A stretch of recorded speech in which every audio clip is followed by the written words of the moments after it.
मैं कब चित्रों के आधार पर वाक्य बनाओ। नीचे जो 3 चित्र दिए हैं उनके आधार पर आपको वाक्य बनाना है। अब हम पाठ देखेंगे। टीटू गिलहरी और चिंकी चिड़िया दोनों पड़ोसन थी। टीटू का घर पेड़ की खोखल में था। खोखल इथं पहा, खोखल म्हणजे झाडाचं जे खोड असतं त्यामध्ये जे छिद्र असते किंवा पोकळ भाग असतो त्याला खोखल म्हणतात। आणि हिंदीमध्ये खोखल म्हणजे पेड़ के तने में बना हुआ बड़ा छेद। टीटू खारुताई आणि चिंकी चिमणी दोघी शेजारणी होत्या। टीटूचं घर झाडाच्या खोडाच्या पोकळीमध्ये होतं आणि चिंकीचं घरटं झाडाच्या फांदीवर होतं। चिंकी जब दाना चुगने जाती तब टीटू सभी बच्चों का ध्यान रखती। ज्या वेळेला चिंकी चिमणी दाणे टिपायला जायची त्यावेळेला या चिंकी चिमणीची जी पिल्लं होती त्यांच्यावर लक्ष ठेवण्याचं काम, त्यांची काळजी घेण्याचं काम टीटू गिलहरी किंवा टीटू खारुताई करायची। एक दिन बच्चे आपस में झगड़ने लगे।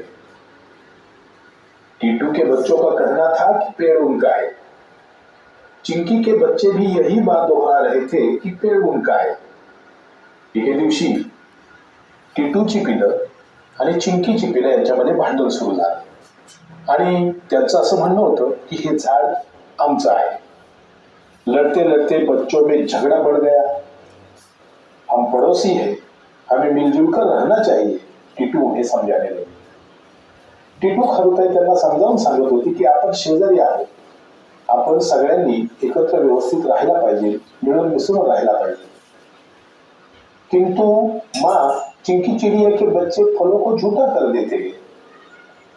भला हम झूठे फल क्यों खाए जबकि पेड़ हमारा है, टीटू के बच्चे मिंटू ने कहा। टीटूचा जो मुलगा होता किंवा जे पिल्लू होतं मिंटू, तो आपल्या आईला म्हणायला लागला की आई, या चिंकी चिमणीची जी पिल्लं आहे ती फळं उष्टी करतात आणि मग आपण उष्टी फळं खायची कशी काय, कारण हे झाड तर आपलं आहे। तुम कैसे कह सकते हो कि यह पेड़ तुम्हारा है, चिंकी के बच्चे रिंकी ने प्रश्न किया। आता ज्या वेळेला मिंटूने असं वाक्य वापरलं त्यावर लगेच चिंकीचा जे पिल्लू होतं त्याचं नाव होतं रिंकी। तर रिंकी काय म्हणतोय की तू असं कसं म्हणू शकतोस की हे झाड तुझं आहे। हम पेड़ के तने में रहते, हमारा जन्म इसी खोखल में हुआ।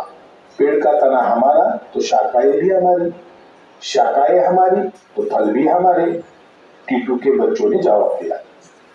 रिंकीनं ज्या वेळेला प्रश्न विचारला त्यावेळेला टीटूच्या मुलाने काय उत्तर दिलं, हम पेड़ के तने में रहते। तना म्हणजे खोड, मराठीमध्ये आपण तना म्हणजे त्याला खोड म्हणतो आणि हिंदीमध्ये तना म्हणजे पेड़ का निचला और प्रमुख भाग। तर टीटूची मुलं सांगतायत की आम्ही झाडाच्या खोडामध्ये राहतो, आमचा जन्म याच पोकळीत झालाय, खोडाच्या या मोकळ्या जागेत झालाय।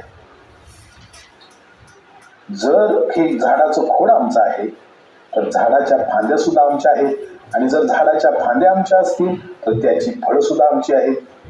अशा प्रकारे टीटूच्या मुलांनी उत्तर दिलं। यह सुन चिंकी के बच्चे फुर्र से उड़कर शाखाओं पर जा बैठे और कहने लगे। टीटूच्या मुलांचं बोलणं ऐकून चिंकीची मुलं उडाली आणि फांदीवर जाऊन बसली आणि म्हणायला लागली,